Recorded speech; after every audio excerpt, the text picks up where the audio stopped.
जी नाज़रीन, अस्सलाम वालेकुम। और अगर आप पाकिस्तान की सियासत में दिलचस्पी रखते हैं, इमरान खान की शख्सियत में दिलचस्पी रखते हैं, नवाज़ शरीफ की शख्सियत में दिलचस्पी रखते हैं, पाकिस्तान की सियासत के उतार चढ़ाव को जानना चाहते हैं, मंज़र और उसके पीछे छुपे पस मंज़र को जानना चाहते हैं, तो सिर्फ एक तहरीर पढ़ लें।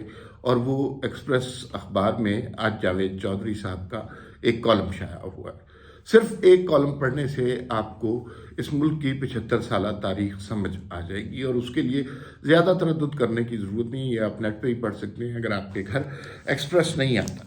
और मज़े की बात यह है, मैंने वो कॉलम निकाल के सामने रखा हुआ है, उसमें से कुछ चीज़ें आपके लिए पढ़ूंगा। ओन चौधरी साहब का, जो इमरान खान साहब के दस्ते राज थे, और फिर उसके बाद जनाब उन्होंने सारे मामलात भी तय किए। इमरान खान के निकाह पर भी वो मौजूद थे, वो जो इद्दत के बगैर वाला निकाह था उसके अंदर भी वो मौजूद थे। उसका अहवाल उन्होंने बताया। उसमें कॉलम में से जो 3-4 बातें बहुत अहम हैं जिसका पता हमें अब चल रहा है। पहली बात तो ये है कि नवाज शरीफ को गिरफ्तार किसने करवाया था। जब नवाज शरीफ और मरीम नवाज तशरीफ़ ला रही थी लंदन से, नवाज शरीफ अपनी बीमार अहलिया को और मरीम नवाज अपनी बीमार वालदा को बिस्तर मर्ग पर छोड़कर वापस आ रहे थे, तो उनको गिरफ्तार किसने करवाया था। दूसरी बात यह है कि ब्यूरोक्रेट्स की अपॉइंटमेंट्स के ख्वाब किसको आया करते थे, कौन था जो ख्वाबों में देखता था, और फिर उसके बाद ब्यूरोक्रेट्स की अपॉइंटमेंट होती थी और उसका खर्चा भी वसूल किया जाता था। और तीसरी बात जो है वो ये है कि खाना खुदा में, खाना काबा में किसने किस शख्स से मुआहिदा किया और फिर बड़ी दलेरी के साथ, बल्कि दीदा दलेरी के साथ उस मुआहिदे को तोड़ दिया। इसमें इस कॉलम में ये बात भी बहुत वाज़ेह तौर पर लिखी गई है कि इमरान खान की का जो अपनी अहलिया के साथ निकाह हुआ था वो इद्दत मुकम्मल होने के बगैर हुआ था।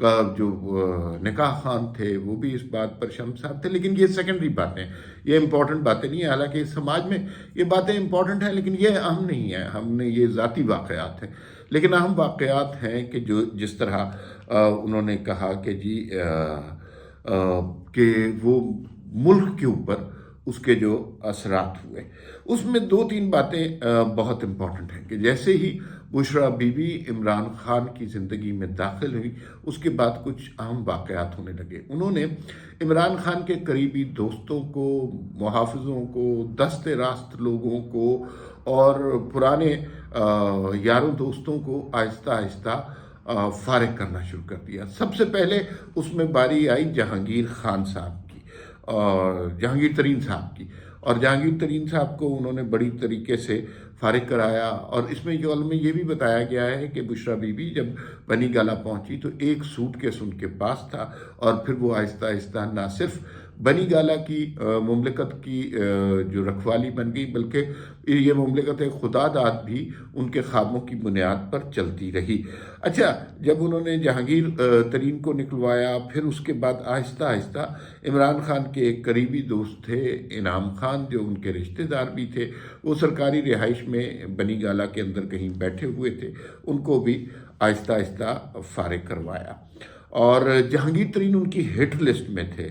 और जो है फिर ओन चौधरी के हवाले से ये बात बहुत इंपॉर्टेंट है। ओन चौधरी की सारी उम्र गुजर गई खान साहब की खिदमत करते, और ये वो, तो जब तकरीब हलफ बर्दारी थी वज़ीर आज़म की, उस वक्त बुशरा बीबी ने ख्वाब देख लिया और इमरान खान ने ओन चौधरी को बताया कि बुशरा बीबी ने कहा है कि अगर ये शख्स हलफ बर्दारी की तकरीब में होगा तो उसमें नहूसत छा जाएगी, लिहाजा ओन चौधरी को फारिग कर दिया गया। उसके बाद वो उस हल्फबर्दारी, यानी सारी उम्र की स्ट्रगल उनकी इमरान खान को वज़ीर आज़म बनवाने की थी, और फिर उन्हें फारिग कर दिया गया। फिर उनको उस्मान बुज़दार का एडवाइज़र लगा दिया गया। उस्मान बुज़दार जितने काबिल थे वहाँ पर उन्होंने कुछ करप्शन की चीज़ें निशानदेही की, तो उसके बाद उन्हें जो है मुँह की खानी पड़ी। वो कहते हैं कि मेरे सामने जो है लोग पैसे देकर कमिश्नर लगते थे, और पेमेंट जो है वो कहीं ऐसी जगह जाती थी कि उसके बारे में कुछ कहा नहीं जा सकता। लेकिन वो ये ज़रूर बताते हैं कि बुशरा बीबी के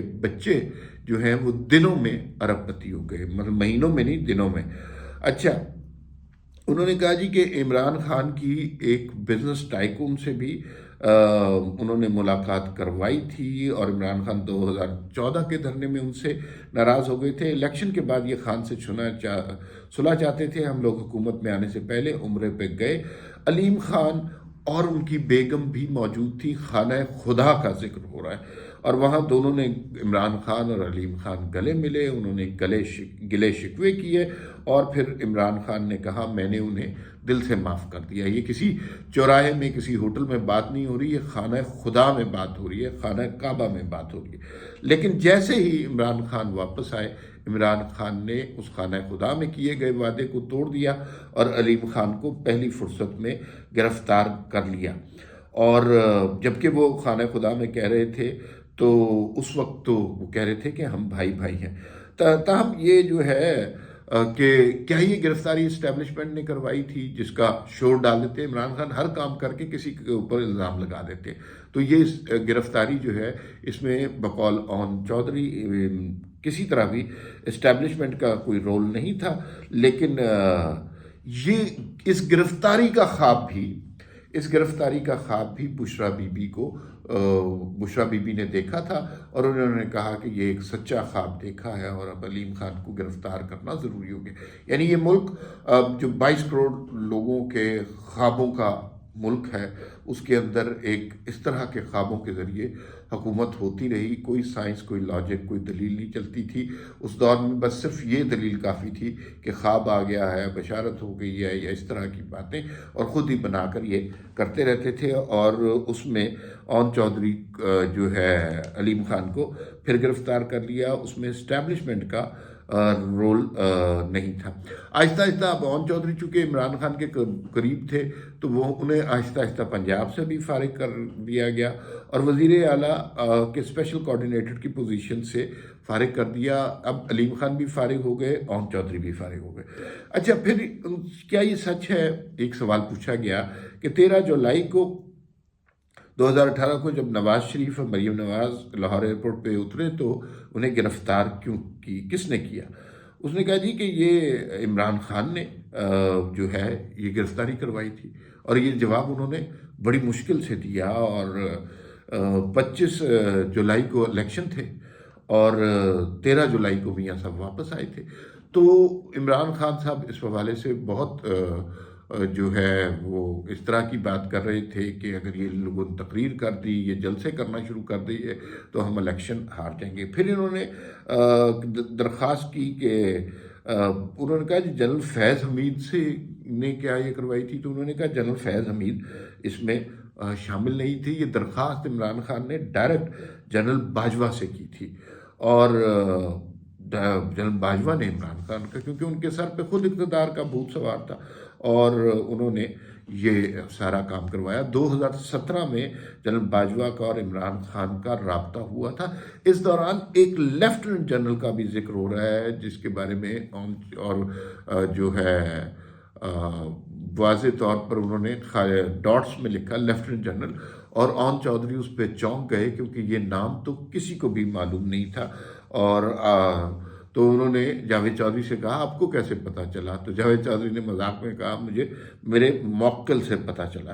پھر اس میں یہ بھی تفصیل سے بتایا گیا کہ عمران خان اور جنرل باجوہ کی ملاقاتیں کہاں پر ہوتی تھیں، تو انہوں نے بتایا جی کہ ان کے سسر میجر جنرل ریٹائرڈ اعجاز احمد کے گھر پہ ہوتی تھی، جبکہ دوسری ملاقاتیں اسلام آباد میں علیم خان کے گھر پر ہوتی تھی، کیونکہ علیم خان کا گھر پہ یہ لوگ قبضہ کر چکے تھے۔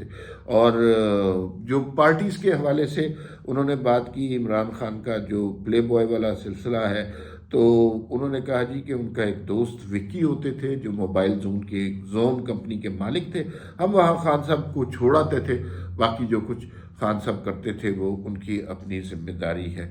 تو اب آپ کو کچھ سمجھ آ رہی ہے کہ یہ ملک گزشتہ برسوں میں کس طرح چلایا جاتا رہا ہے، اور عمران خان کی اہلیہ بشرا بی بی نے جس طرح باقی سارے لوگوں کو فارغ کیا، مجھے بعض اوقات ڈر پڑتا ہے کہ کل کو ان کو کوئی خواب آ جائے تو وہ عمران خان کو بھی سیاست سے نہیں بلکہ باقی معاملات سے بھی فارغ کر سکتے ہیں۔ یہ ایک تکلیف دہ حقیقت ہے، ایک اذیت ناک تاریخ ہے اس ملک کی جو 2018 سے بعد کھیلی گئی، اور اس کے کچھ اثرات آج تک، بڑے اسٹرانگ اثرات آج تک ہمیں نظر آ رہے ہیں۔ فی الوقت اتنا ہی، پھر ملاقات ہوگی۔ اللہ حافظ۔